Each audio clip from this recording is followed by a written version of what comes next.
அத்தர் கொண்டு அதை நிரப்ப வேண்டும் இந்த அல்லி ராணி குளிக்க. இந்த ரீதியில் அன்பு செய்தால் என்னவாகுமோ என் பாடு? காற்று வந்து உன் குழல் கலைத்தால் கைது செய்வதென ஏற்பாடு.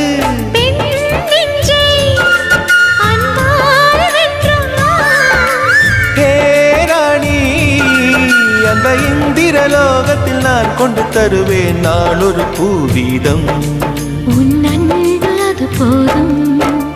தொடு தொடுவெனவே வானவில் என்னை தூரத்தில் அழைக்கின்ற நேரம்.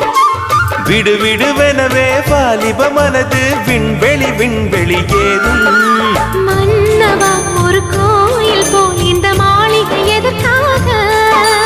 தேவியே என் ஜீவனே இந்த